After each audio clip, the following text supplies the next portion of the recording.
Very good morning to all of you. तो अभी तक लास्ट क्लास जो हम लोग पढ़े थे वो difference between crystalline solid and amorphous solids ये पढ़ चुके हैं। तो now we have to continue with types of crystalline solids. तो एक बार फिर से रिकॉल कर लेते हैं जस्ट सॉलिड्स। सॉलिड स्टेट पढ़ रहे हैं। सॉलिड स्टेट में दो टाइप्स का सॉलिड होता है, एक क्रिस्टलाइन सॉलिड और एक अमॉर्फस सॉलिड्स। दोनों में डिफरेंशिएट कर चुके हैं, 8 से 9 पॉइंट दोनों में डिफरेंशिएट कर चुके थे, सारा पॉइंट्स कर चुके थे।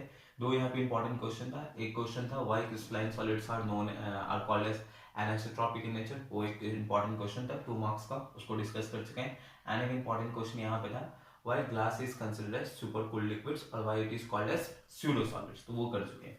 नाउ आगे अब हमें पढ़ना है, अब क्लासिफिकेशन ऑफ क्रिस्टलाइन सॉलिड्स पढ़ना है। तो crystalline solids are again divided into four categories: metallic solid, ionic solid, covalent solid, molecular solid. और आगे पढ़ते देखेंगे मॉलिक्यूलर सॉलिड का फिर 3 पोर्शन होता है: non polar solid, polar solid, hydrogen bonded solid.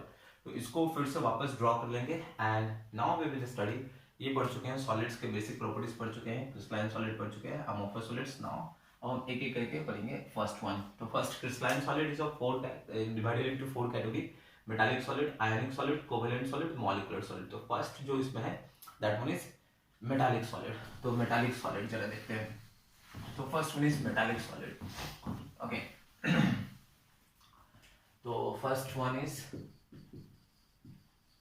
Metallic solid. Okay, तो एग्जांपल्स ऑफ मेटालिक सॉलिड, जितने भी मेटल्स है सब, आयरन हो गया, कॉपर हो गया, जिंक हो गया, सोडियम हो गया, एक्सेट्रा एक्सेट्रा।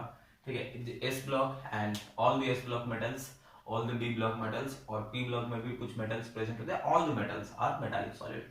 तो अब इसमें पॉइंट वो एग्जांपल्स तो समझ गए। अब इसमें एक पॉइंट है कंस्टिट्यूएंट पार्टिकल्स। इसमें पार्टिकल्स कौन कौन से, मतलब constituent particles, constituent PUENT, constituent particles क्या क्या होते हैं। तो जरा इसका लैटिस ड्रॉ करते हैं। मेटालिक सॉलिड पे एक लैटिस ड्रॉ करते हैं। सपोज आयरन का लैटिस ड्रॉ करते हैं। तो Fe+2 2 इलेक्ट्रॉन, फिर यहाँ Fe+2, फिर ये 2 इलेक्ट्रॉन्स। ओके, फिर नीचे में ये 2 इलेक्ट्रॉन्स, ये Fe+2, ये 2 इलेक्ट्रॉन्स, ये Fe+2। ओके, इसको यहाँ से कनेक्ट कर देंगे और यहाँ पे फिर क्या हो गया Fe+2, फिर ये 2 इलेक्ट्रॉन्स, फिर ये Fe+2, ये 2 इलेक्ट्रॉन्स, फिर ये कंटिन्यू होगा 2 इलेक्ट्रॉन्स, ये पोर्शन Fe+2 और ये 2 इलेक्ट्रॉन्स और ये Fe+2। तो ये पोर्शन ये कंटिन्यूड होते हैं। It's lattice is a 3D representation. ये 3D रिप्रेजेंटेशन होता है। ये बोर्ड पे जो 2 डायमेंशनल है, लेकिन एक्चुअली ये 3D रिप्रेजेंटेशन इसके ऊपर में भी होगा ऐसे कंटिन्यू, और ये इनफाइनाइट सेक्शन तक होता है, बट हम 4 बिट का बनाया है। तो कंस्टिट्यूएंट पार्टिकल्स क्या देख रहे हैं, मेटल के अंदर में मेटल आयन होता है, मेटल आयन, एंड इसके साथ क्या है ये फ्री इलेक्ट्रॉन्स। तो metal ion with delocalised free electrons, या just we can write constituent particles कौन सा है, मेटल आयन, यानी metal ion cation with free electrons. तो हम ऐसे लिख सकते हैं कंस्टिट्यूएंट पार्टिकल्स इसमें कौन कौन से हैं, metal ion with free electrons. Free electrons, बहुत सारे फ्री इलेक्ट्रॉन्स होते हैं। तो बुक में ऐसे लिखा हुआ है सी ऑफ डीलोकलाइज्ड इलेक्ट्रॉन्स। तो एक ही बात है। तो मेटालिक सॉलिड, हमें मेटालिक सॉलिड पढ़ रहे हैं, उसमें सबसे पहले हम एग्जांपल्स देख लिए मेटालिक सॉलिड में। कंस्टिट्यूएंट पार्टिकल्स क्या क्या होते हैं, तो किसी का भी बनाएंगे, अगर कॉपर का बनाएंगे तो उसे +2 मिलेंगे, या +1 भी ले सकते हैं। जिंक को इस तरह, सोडियम का Na+1 इलेक्ट्रॉन, Na+1 इलेक्ट्रॉन, ऐसा कंटिन्यू रहेगा। तो first one is ABDs, constituent particles, ये जो हो गया। सेकंड बिट बी अगर इसका देखते हैं तो what is the force, intermolecular force of attraction. अगर फोर्स या बॉन्डिंग की बात करें, फोर्स और bonding acting in the metallic solid, metallic solid के अंदर में इंटरमॉलिक्यूलर फोर्स कौन सा काम कर रहा है बी में, तो ये मेटल आयन है और ये फ्री इलेक्ट्रॉन है। तो हम फिजिक्स में इलेक्ट्रोस्टैटिक फोर्स ऑफ अट्रैक्शन, जो फिजिक्स में इलेक्ट्रोस्टैट पढ़ते हैं कि अगर 2 चार्ज है, एक चार्ज Q1 है, एक चार्ज Q2 है, दोनों के बीच में डिस्टेंस R है, ये प्लस चार्ज है और ये माइनस चार्ज है, तो दोनों में इलेक्ट्रोस्टैटिक फोर्स ऑफ अट्रैक्शन लगता है। तो एग्जैक्टली सेम यहाँ भी ये प्लस है, ये माइनस है, तो दोनों के बीच में एक इलेक्ट्रोस्टैटिक फोर्स ऑफ अट्रैक्शन लगेगा। तो इसमें जो फोर्स, जिसको कूलम्बिक फोर्स भी बोलते हैं, तो we can write the force acting in metallic solid. Metallic solid में जो फोर्स एक्टिंग करता है उसको हम लिख सकते हैं इलेक्ट्रोस्टैटिक फोर्स ऑफ अट्रैक्शन, और वी कैन राइट इसी को कूलम्बिक फोर्स बोलते हैं, COU, coulombic force. Coulomb's law physics में पढ़े होंगे।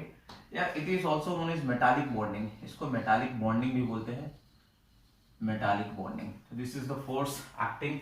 ओके, नेक्स्ट अगर हम देखें तो यहां तक पढ़ चुके हैं, कंस्टिट्यूएंट पार्टिकल समझ गए, फोर्स समझ गए। अगर हम नेक्स्ट देखें इसका फिजिकल स्टेट, फिजिकल प्रॉपर्टी देखें, फिजिकल प्रॉपर्टी, फिजिकल प्रॉपर्टी। तो metallic solid, metallic solid are hard, metallic solid जो होते हैं वो हार्ड होते हैं, बहुत ही हार्ड होता है। तो metallic solid hard but malleable and ductile होता है, मैलिएबल होता है एंड डक्टाइल। ये 6-7 क्लास में जब मेटल्स नॉन मेटल्स पढ़ते थे वहां पे प्रॉपर्टी पढ़ते थे मेटल्स का, metals are malleable, metals are ductile, malleability, ductility, ये प्रॉपर्टीज में पता है। Can be drawn into thin sheets, can be drawn into thin wire, can be drawn into thin, can be beaten into thin sheets, can be drawn into thin wires. तो ये सब हम पता है हमें। हार्ड होता है, मैलिएबल होता है एंड डक्टाइल होता है। तो मेटालिक सॉलिड के एग्जांपल्स ये कंस्टिट्यूएंट पार्टिकल्स, ए में, बी में फोर्स कौन सा काम करता है, सी में फिजिकल प्रॉपर्टी, डी में अगर हम देखें मेल्टिंग पॉइंट, तो high, they have a high melting point. Melting point कैसा होगा, हाई मेल्टिंग पॉइंट। एक्सेप्शन है एक दो, जो लिक्विड मर्क्यूरी हो गया, जिंक हो गया, ये सब कुछ एक्सेप्शन है। वो क्यों होता है, वो उनका मेल्टिंग पॉइंट एक्सेप्शन में कम होता है मेल्टिंग पॉइंट। मेटल का जनरली मेल्टिंग पॉइंट बहुत ही ज्यादा हाई होता है, एक्सेप्ट कुछ मेटल्स है, मर्क्यूरी हो गया, जिंक हो गया, ये सब एक्सेप्शन है। क्यों होता है उसको डी ब्लॉक में पढ़ेंगे, उनके पास अनपेयर्ड इलेक्ट्रॉन्स नहीं होने की वजह से होता है, तो उसको हम डी ब्लॉक में पढ़ेंगे। But generally metals have high melting point. Okay, तो अभी हमारा क्या हो गया, examples constituent particles, force, physical property, melting point.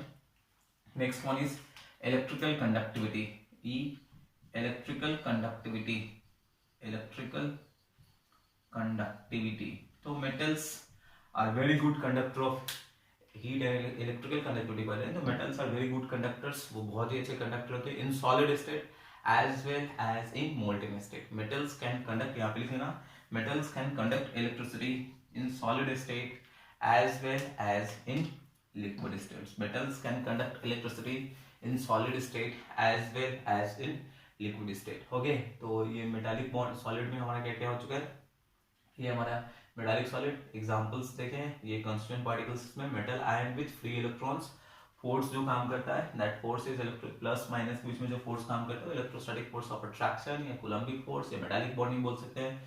Physical state कैसा है, hard but malleable and ductile. Melting point क्या है, मेल्टिंग पॉइंट बहुत ही ज्यादा हाई होता है, एक्सेप्ट एक दो को छोड़ के। वो क्यों होता है, इनका क्यों मेल्टिंग पॉइंट लो होता है, उसको हम डी ब्लॉक में पढ़ेंगे। नेक्स्ट इलेक्ट्रिकल कंडक्टिविटी, तो इलेक्ट्रिकल कंडक्टिविटी लिख लेंगे, they conduct electricity in both solid state as well as in molten state. तो दिस वाज द फर्स्ट, तो इसको अच्छे से ड्रॉ कर लेंगे। मेल्टिंग पॉइंट मेटालिक सॉलिड के लिए इसको नोट कर लेंगे, एग्जांपल्स नोट कर लेंगे। कंस्टिट्यूएंट पार्टिकल्स इसको नोट कर लेंगे, constituent particle metal ion with free electrons, force कौन सा काम करे, बॉन्डिंग कौन सा काम करे उसके अंदर में, physical property, melting point and electrical conductivity यहाँ पे लिख लेंगे। They can conduct electricity in solid state as well as in molten state. Okay, next जो सॉलिड होता है, suppose next solid is ionic solid. Second solid जो है हमारा वो आयोनिक सॉलिड है। ओके, सेकेंड अगर हम पढ़ते हैं आयोनिक सॉलिड, तो आयोनिक सॉलिड में हमें पता है ionic solid, ionic compounds NaCl, KCl examples, ये सब Na2, SO4 etcetera etcetera, these are ionic solid.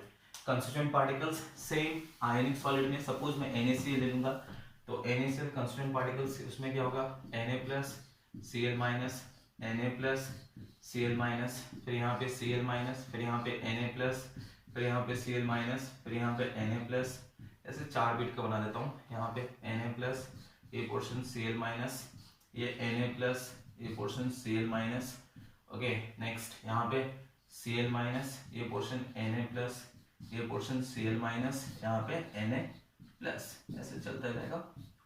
Okay, तो इसमें केटायन एंड अनायन है। कंस्टिट्यूएंट पार्टिकल एक केटायन होगा, एक अनायन होगा। तो the constituent particle we can write just ions, ions are the constituent particles. Ions जो है वो हमारा कंस्टिट्यूएंट पार्टिकल्स है, जिसमें आयंस में दोनों जाए, केटायन एंड अनायन।